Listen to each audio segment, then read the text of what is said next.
I'd like to begin by telling you a little bit about my story so that you know where the ideas came from that allowed me to be here this evening. And the story I want to tell you about is my son Joshua. And I brought a picture of Joshua for those that don't know him, and I know that you won't be able to see from where you are, but let me pass it around just so you get a sense of who the young man is who's the source of inspiration for this message of peace. If you could see the picture, what you'll notice is that Josh is in a wheelchair. But Josh wasn't born disabled, he was born healthy. And at 5 months of age, his mother and I did what most parents do, is we took him to the doctor for his first vaccine shot. And Josh reacted to the vaccine and he had a seizure of about 25 minutes long. We went by ambulance to the emergency ward at Royal Columbian Hospital. The doctors there prescribed some medication, sent us on our way, and I still remember the words of the doctor that day when he discharged my son. He said, "Treat your son as a normal child and everything will be fine." Well, unfortunately, everything wasn't fine, and a month later, Josh seized again. Back to Royal Columbian Hospital, more medications, fingers crossed, hoping that whatever was happening to our son was temporary and would pass. But a month later, he seized again, and a month later again, and a month later again. Eventually, the doctors at Royal Columbian Hospital said that Josh's condition was too complicated for their level of expertise. They referred us to Vancouver Children's Hospital, and we began to work with a team of neurologists. And they all took a hand in trying to manage Josh's seizure disorder. And so for the next 4.5 years, they tried medications, combinations of medications, diet, steroids. At one point, they implanted a device into his chest cavity that's called a vagal nerve stimulator that has wires running up his neck that give an electrical charge on a regular basis, all in the way of trying to retrain his brain. But instead of getting better, things got worse, and the space between the seizures got shorter and shorter and shorter. And by the time Josh was 4, he was seizing 12 to 15 times a day. Each seizure was 15 to 20 minutes long, and a seizure of that length deprives the brain of oxygen. And so the son of mine that at one point could walk and talk and ride a tricycle and feed himself, by the time he was 4.5, he could do none of those things. When Josh was 5, the doctors at Children's Hospital asked us not to come back. They said there was nothing else that they could do to improve his condition, that if we needed some respite from our son, that they would admit him to hospital, but they would no longer treat him. They also warned us that any one of the seizures has the possibility of killing him because of how challenging it was on his little body. They explained that a seizure of 20 minutes long expends as much energy as somebody running a marathon. And so my 4-year-old was running 12 to 15 marathons a day. As you can imagine, I was angry about what had happened to my son. I was resentful. I was in despair. I was in fear. And I had this story that said, I can't be happy until my son stops seizing.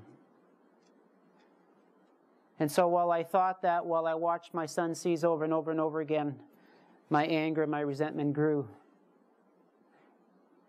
And I was living in a very dark place. And the crazy part is that I would go to work every day and I would work with other families, other individuals, other couples, assisting them in their development, in their growth, in their happiness. And then I would come home to my anger and my despair and my resentment.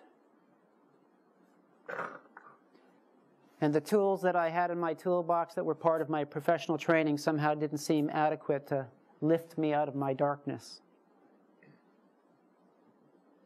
I didn't know what to do. And so what I did in my desperation is that I did something I had never done before. And I went to see a psychic. And the psychic that I went to see said I could come with questions. The truth was I only had one question, and the question was, will my son live? And so I sat down across from the psychic, and when she was ready, I asked my question. And she paused, and in And then in this very clear, authoritative voice, she responded and she said, "Have no fear, the son will outlive the father as he should." And when I heard those words from the psychic, this joy went racing through my heart at that possibility that Josh would live. And a second question came to mind. And that question was, well, if my son is going to live, what will he be when he grows up? And so I asked that question. And the psychic paused, and then again in this very clear, authoritative voice said, "Your son will be what he already is, and that is a teacher." Now I have to tell you, when I heard those words from the psychic, I didn't know what to do with them. They didn't make any sense to me. Josh's capacity had been reduced to the level of a 2-year-old. His language was reduced to about 40 words. He spent most of his day in seizure or in sleep post-seizure. And so I couldn't understand how he could be a teacher. And I don't even remember if I asked more questions that day. I just remember leaving confused. What did happen, though, is I began to get curious, and I began to wonder, well, if my son is a teacher, maybe there's something he can teach me. And it seemed like once I was open up to that possibility, the lessons started to come. And the first lesson arrived on a very typical day in our home. Josh and I shared a little ritual together, a little father-son ritual. When I would come home from work, I would drive the car up the driveway that was next to the house. I would park at the back of the house. Josh would hear the car. He would know that it was Dad. He would know that Dad was home. And if he was well enough, he would run to the window at the back of the house. And he would wait for me to get out of the car. And when I got out and he looked at me, he would yell, "Hi, Dad." And I would say, "Hi, Josh." And I would come into the house. But most days when I got out of the car and looked to the window was empty. Because Josh was having far too many seizures to be there. And I always dreaded the empty window because I knew what that meant. On this particular day, I drove up the driveway, I parked my car, I got out my car, and I looked to the window as I always did. And there was his face in the window. His little nose was pressed flat against the glass. A big grin on his face. He yelled, "Hi, Dad." And I said, "Hi, Josh." And then something different happened. I stood there looking at my son, and I was feeling this sense of gratitude that he was well enough that day to be there to greet me. And while I was looking at him, I heard a voice.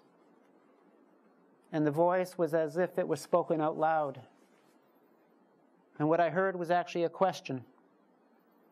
And the question was, when your son looks through the glass at you, what does he see? I thought about that question, and I didn't like the answer. The answer was, he saw a father who was angry, a father who was afraid, a father who was resentful, a father who was in despair. But the answer that I liked the least is that I realized that he saw a father who was rejecting his own son, because the truth was I didn't want this disabled son of mine. I wanted the son that was there before all of this began. I wanted the son that was still alive in my imagination. And so when I realized the truth about who I was and my way of being with my son, I knew that Josh deserved better than that. And so I made a commitment to him that day. And the commitment was, Josh, I'm going to learn how to be happy. I'm going to make peace with this. I'm going to find my joy. I'm going to learn to fall in love with the son that I have, not the son I don't have. And that was the first day of a journey, a very intentional journey. And I began the journey by simply asking a question. And the question was, is what I'm doing, is my way of thinking, is my way of behaving, does it add to joy? Does it add to peace? Does it add to happiness? Or does it add to anger and sadness and despair? And by simply asking the question and then noticing which direction I was walking in, I gathered some valuable information. And I came to recognize that some ways of thinking and some ways of behaving added to peace and joy and happiness. And then other ways added to anger and sadness and despair. And so I would like, in the time that we have this evening, give you an overview of what I noticed walked me in one direction or the other.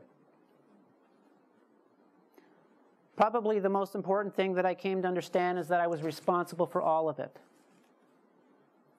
I was responsible for my peace and my joy and my happiness. And I was also responsible for my anger, my sadness, and my despair.